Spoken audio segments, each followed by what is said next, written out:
Good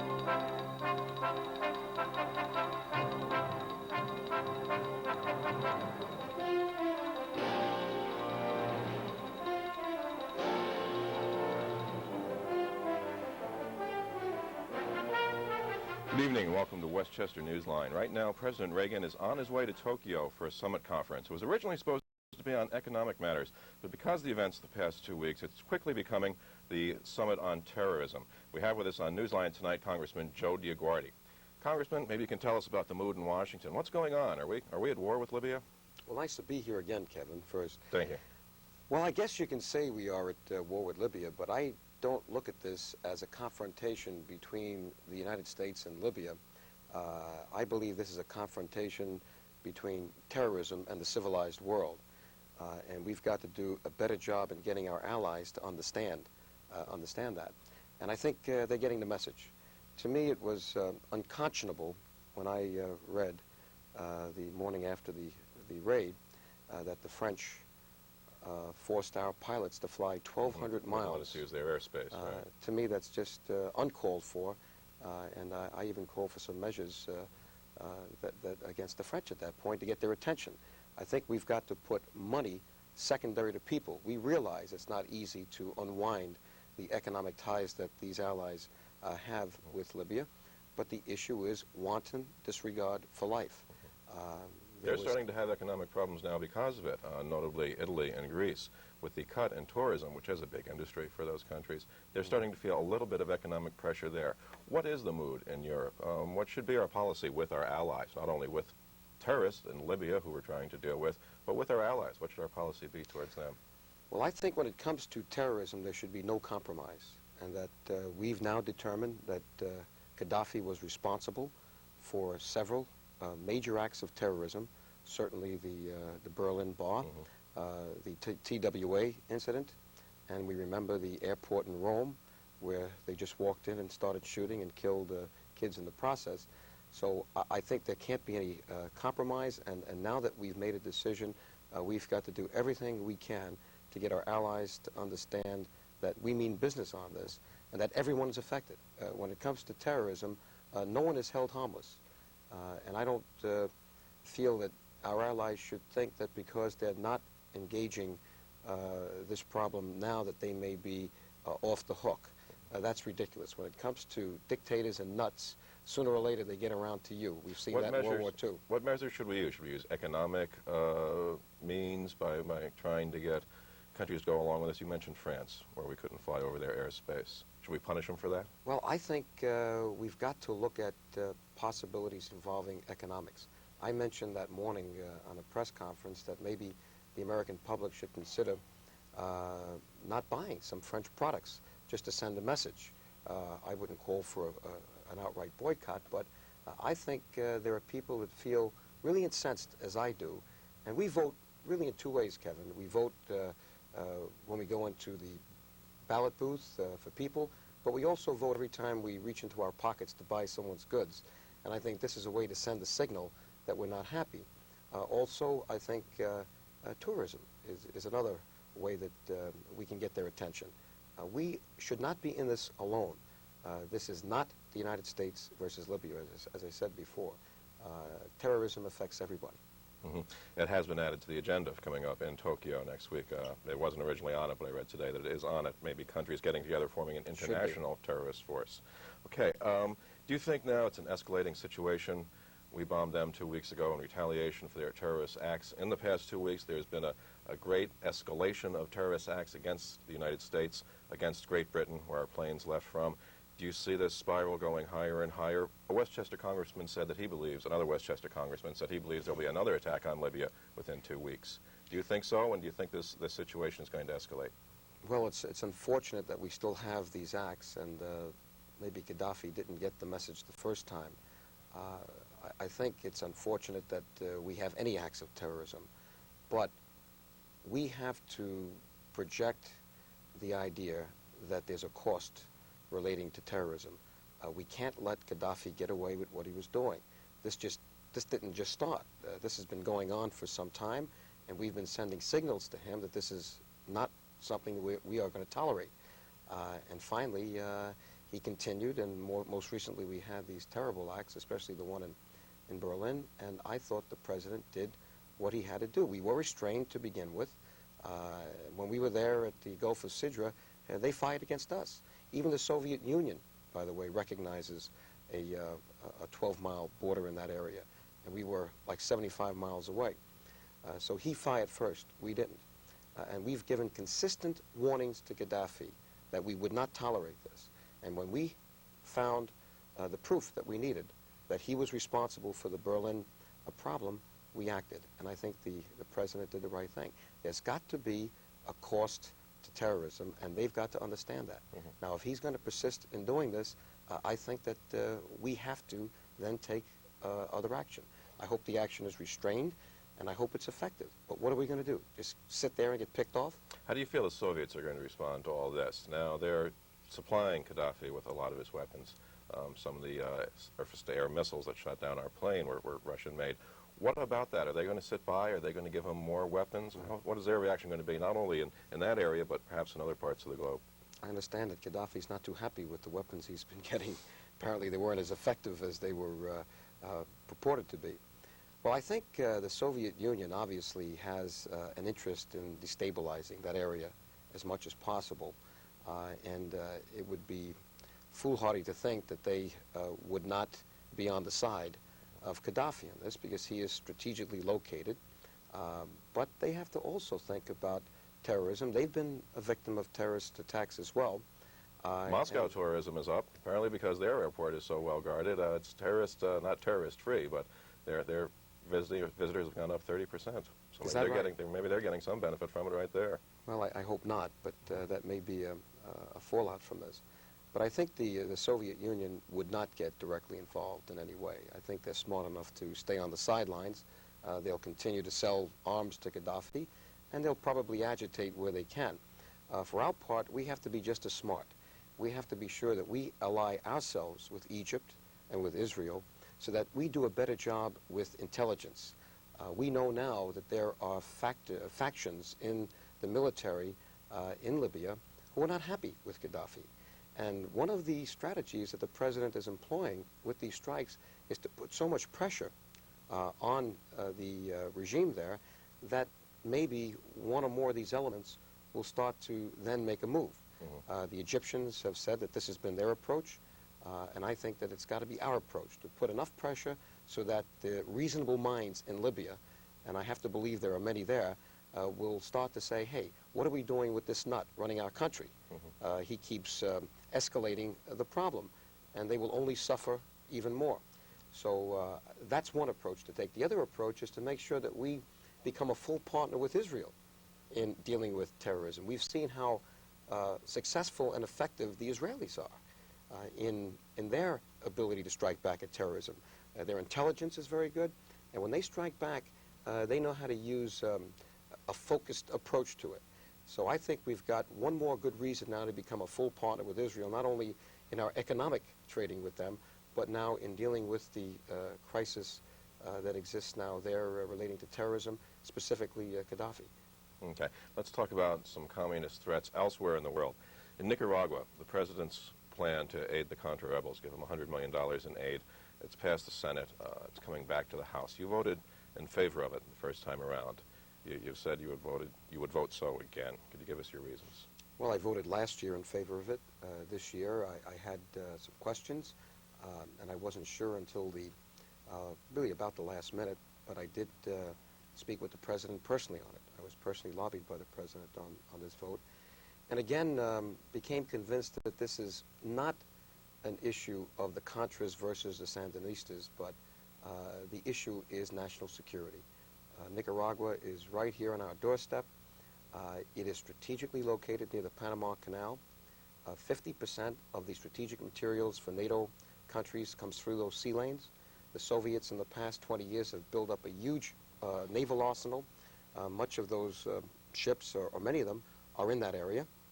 There is a large presence of Soviet and Cuban troops and advisors in Nicaragua. They continue to build that airport, which is at least 4 times more than they need for the commercial traffic in Nicaragua. The Sandinistas have a force of 120,000, which is the largest military force in South America, Central America. We've seen now that they're exporting some of this military action to the neighboring countries. So we have a lot of good reasons to be very nervous about what's happening in Nicaragua. This is not a partisan issue, Kevin. All one has to do is look at the voting on this from powerful Democrats such as Dante Fascell, chairman of the Foreign Affairs Committee, Claude Pepper, chairman of the Rules Committee, who took the floor and made eloquent cases for the aid. They understand the geopolitics and national security issues because they're right there in Florida, and so do the congressmen from Texas and California. And an argument used on that, though, is, hey, Cuba's been communist for 25 years, and it's a heck of a lot closer than Nicaragua. You know, so what if Nicaragua turns communist? They're a lot farther away. Are they going to be a threat to us? How are they going to be a threat? What about that argument? Well, I don't think we can afford another launching pad for Soviet and Cuban aggression in this hemisphere. Right now, Cuba, I guess we've learned to live with Cuba as well as we could, but we're not happy with Cuba. We're certainly not happy with seeing Cuban troops in Angola, Cuban troops in Latin and South America, and now Nicaragua would give the Soviets and the Cubans a launching pad on the western side of our continent. And I think that makes us very nervous, certainly near the Panama Canal. The key is, do we let it keep going? Do we allow Ortega to consolidate his power? Or do we do something now? I voted on the side that we should not allow Ortega to consolidate his power. When I walked in that day, Kevin, to cast that vote, I was given 4 stamps from the Nicaraguan government that were just minted. And guess whose pictures they had on those stamps? Congressman DioGuardi? No, sir. Marx and Lenin. Marx and Lenin. Marx and Lenin. Now, what does that tell you? I thought maybe they had the printing presses running overtime, and they were printing up every congressman's face trying to get their vote. These were real live stamps, and what that tells you is that Ortega is not bashful about being a communist and running a totalitarian state there. And when Castro was taking over Cuba, at least he lied for 3 years. He said he wasn't a communist, and then finally when he did it, he says, well, I was one all along. Now I admit it. Ortega makes no bones about it. If he is that open, and he makes no bones about it, and he's in power, are the people supporting him? Is that the government they want? Well, that's the issue. And I said that when the vote came up, and in all my discussions, I said, hey, the issue here is, do we have a freely elected a representative government in Nicaragua? If Ortega will allow an election process that we can monitor, that maybe the UN can monitor, and he gets elected, I say give the $100 million to Nicaragua for economic aid. Because you know what the problems really are in Central and South America? They're not political and military problems, they're economic problems. Nicaragua is where it is because it had first an economic problem. And this should teach us a lesson, that we've got to do some strategic thinking about all those countries in that area and do things now to help them stabilize those economies so we don't have to react later on to a problem as we now have in Nicaragua. And yet, I sometimes wonder whether we're thinking straight. I sat there last summer as a congressman micromanaging the farm economy and setting price limits or price supports on sugar, corn, soybean, and I said, what am I doing this? I thought I joined the board of directors of government. But you know what we did? We raised the price of sugar to 20 cents a pound to protect certain farmers. Now, that may be a good idea, but we are depriving countries like Nicaragua and others from exporting the only thing they know how to grow, and that's sugar. Right. And these countries owe us money. Now, does it make sense? They can sell it to us for 5 cents. We've just raised our own prices to 20, and sooner or later, their economies are not going to be that good because we're doing that, and then we've got to go back in and then take a harder dose of medicine. Okay, when we come back, we're going to go to a quick spot here, Congressman. When we come back, we're going to be talking about the economy in the U.S. I know it's a subject dear to your heart, being one of three certified public accountants in the Congress. 1 of 4? They elected another one? No, he was there. Oh, okay. Stay with us on Westchester Newsline. We're going to be right back after these messages.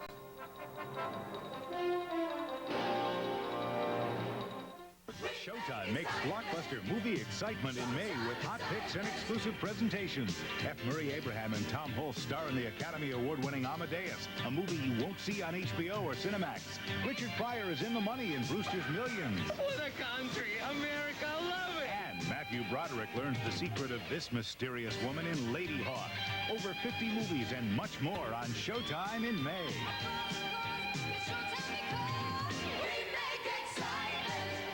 This is what 100 key Mets and Yankees games will look like this year on channels 9 and 11. You can keep staring at this screen, or you can get Sports Channel to see all the action of both the Mets and Yankees this season. Get the picture? Now get Sports Channel. Call 1-800-MET-YANK or your local cable company for Sports Channel and see what you've been missing. Welcome back to Westchester Newsline. Our guest tonight is Congressman DioGuardi. Congressman, the economy. You're from Washington. You should know what's going on down there with the federal government. What kind of shape are we in? Well, don't you feel good? You see interest rates going down. I could use a raise if our general manager's listening. Stock market's going up. We've put 10 million people back to work since 1980. Inflation, which was 15%, incredibly, is below 4, some say below 3, and still dropping. The interest rates are dropping before our eyes. I would say that we're in very good shape. And all the signs are that the attempts to cut the budget deficit are taking hold, and that people are beginning to like this simple 5-year plan which says, hey, we've got a $200 billion budget deficit, and by 1991 it should be 0. Does that mean that we're paying off the debt? No. Because if we ratchet down the $200 billion, $40 billion a year, which is what Graham-Rudman's all about, and forget those automatic spending cuts, they may well be unconstitutional, that's not the issue. The issue is the public now believes we're going to get our act together and eliminate the deficit. And as I said, that doesn't mean we're paying off the debt, because next year we're going to add $160 billion to the debt, year after 120. We're heading for a $3 trillion debt anyway. Will cuts be enough to get the deficit under control? I think there'll be enough if we can do a better job in identifying mismanagement, waste, and inefficiency in government. We've seen the Grace Commission. We've seen more recently the Packet Commission, the President's Blue Ribbon Commission on Defense Management.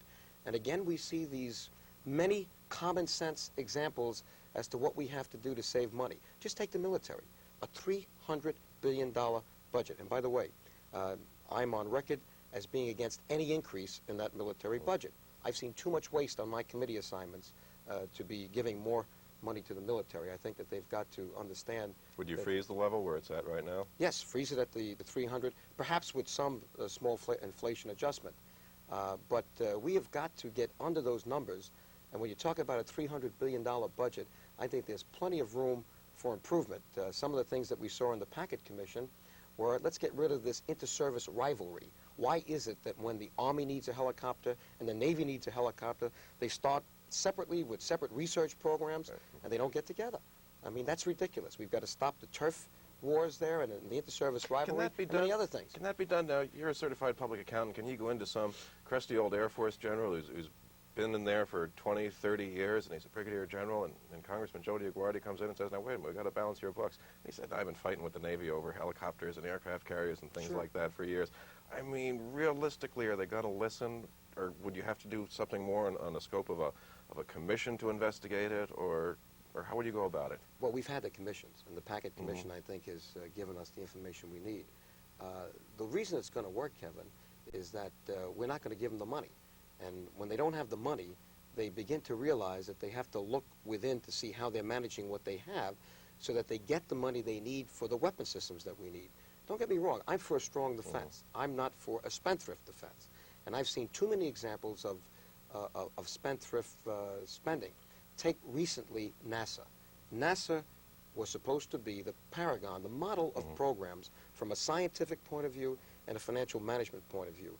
If you read the New York Times last week, you must be as shocked as I am to find out that we wasted at least $3.5 billion in 7 years, according to the 250 audits conducted that are now being made public, now that we've had the disaster of losing 7 astronauts. Okay. That's ridiculous. Excuse me for interrupting. I want to go to our phone call here, give one of our viewers a chance. Go ahead. You're on Westchester Newsline with Congressman DioGuardi.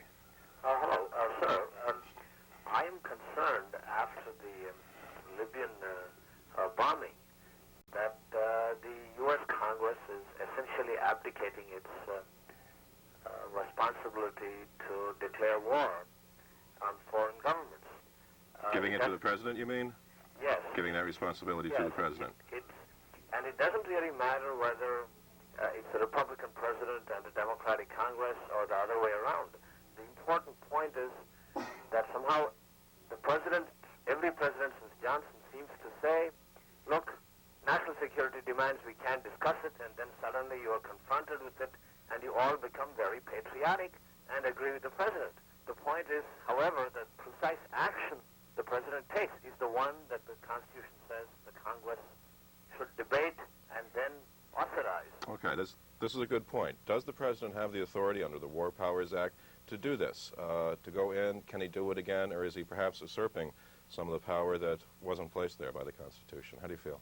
Well, I think if he doesn't have that authority, then why did the senators who were briefed prior to that time not step in and blow the whistle? It would seem to me that in a case like this, it was acknowledged that he did have the authority to act, and that this was not an act of war, but a response that was deserved for the terrorism that was foisted upon civilians. There were many senators in key positions briefed about this, including Senator Byrd and others, and they apparently did not take any action to stop the president or to question him doing this. Or question him later. So as far right, as or you're question him concerned, later. There seems he to be a acted within the consensus law. that the president did the right thing, whether you're in the House or the Senate. Okay, we have another call here. Go ahead. You're on Westchester Newsline with Congressman DioGuardi. Hi, Congressman DioGuardi. I have a question for you. Hello. Hi. I want to know how you feel whether or not we should give an 8% increase to the Pentagon like Secretary Weinberg has proposed. Not at all. I'm on record as being strongly against any increase. The president, you may know, has asked for an 8% increase in the military budget, and that's 8% on top of inflation. So if inflation is 3% or 3.5%, that's then 11.5%. I am definitely against the 8%. And one of the problems you would have with reducing the deficit is that you're talking about a $300 billion military budget. Now, 8% of $300 billion is $24 billion. When you consider that under Graham-Rudman, Social Security cannot be touched, the COLAs cannot be touched, Social Security, and that's the way it should be, and that the interest on the national debt cannot be adjusted, except if interest rates come down, and I think that's happening, and 10 programs for the poor cannot be touched. All you're left with on the domestic side is $150 billion. Now, if you're going to raise $300 billion by 8%, you're going to have to reduce 150 by 16%. You don't have to be a CPA to figure that one out. And that's a formula for disaster. We cannot emasculate domestic programs. So I'm on record as being against any increase in the military budget, because I think there's enough fat there that we can find the money we need to do what we have to do to be strong. And in the meantime, let's at least freeze these domestic programs and in some cases increase them, like for the homeless. I'm the House sponsor, H.R. 3070, on the homeless bill.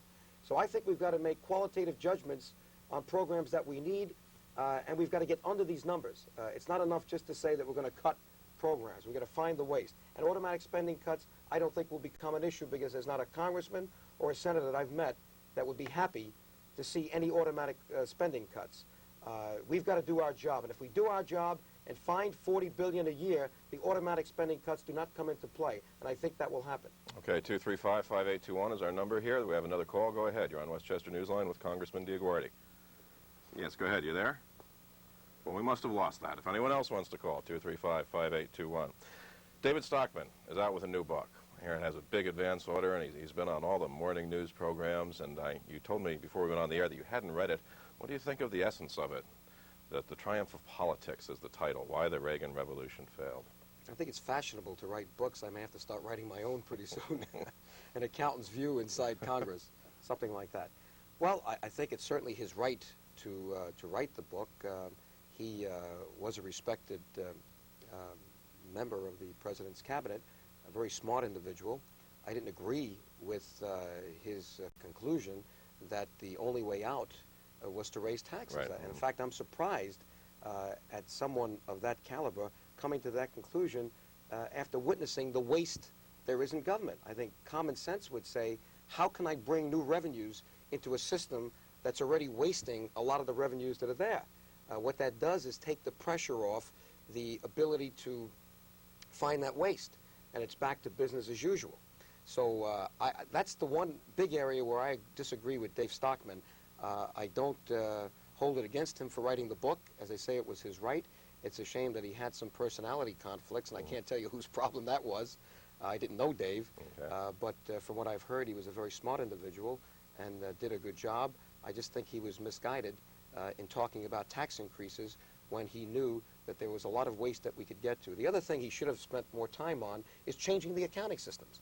The GAO has pointed out that we have 427 different accounting systems in government. How can we account for anything with that kind of confusion? Would you like to have his job, David Stockman's? I'd like where I am. Okay. We have another call on the line. Go ahead. You're on Westchester Newsline. Thank you very much.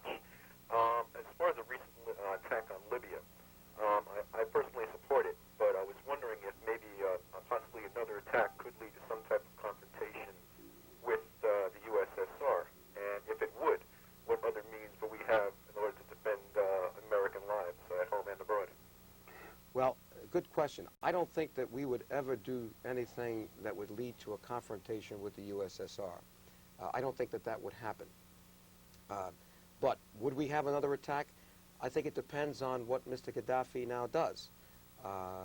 I think that the president is going to be very restrained before we have another attack of any kind on Libya. But if there are wanton acts of terrorism that deprive Americans of their lives and other people of their lives, I think that the president's on record, and he said that he would probably mount another attack. And right now, I think public opinion is on his side. Okay, talking about international issues tonight. Do you think we treated President Marcos fairly? He was an ally of ours. He's now living in Hawaii. Do we treat him fairly? And what do you see of the whole situation with Cory Aquino? What does she have to do to pull the country together? I think the bottom line on that whole episode was that our first allegiance had to be to a freely elected democratic government. Now, I know we were concerned about our bases there and about our national security, but in the long run, everyone's a loser if we allow for a process which does not elect someone who truly represents the people. And I think that we saw much there that concerned us.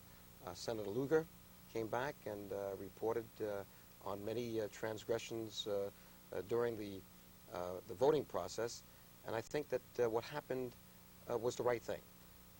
I think Cory Aquino was the choice of the people. I think Marcos, as subsequent events have proven, that he was doing things that were not as good as we'd like to have seen them. Should he be forced to give some money back if, in fact, he has taken money from his country? Definitely. I think what's happening right now is right. I think that we've got to look to see whether or not the aid that we gave the Philippines somehow ended up in his pockets, in Swiss bank accounts. If these accounts are true, and I know there are investigations going on right now, that money should be repatriated back to the Philippine people, where it belongs. Now, I hope we don't get overzealous and deprive Mr. Marcos of what is his, but we've seen many indications now in the press, and I know there's a congressional investigation on this, that there is wealth that traces itself back to the Philippine people and not Mr. Marcos's family. Okay. We've got about 30 seconds left, Congressman. Any advice for some people who might be thinking or are running against you, Orrin Teicher, Bella Abzug, Dolores Battaglia? Anything you'd like to say to them? Well, I just hope that they get their act together soon, because I'm anxious to find out who I'm going to be running against, so we can start an intelligent debate on the many issues affecting the people in Westchester County. Okay, we'll be talking to you again, and thanks again for coming to Westchester Newsline today. Thank you, Kevin. Okay, from all of us here at Cable 3 News, thank you for joining us on Westchester Newsline. I'm Kevin McCabe. We'll see you next week.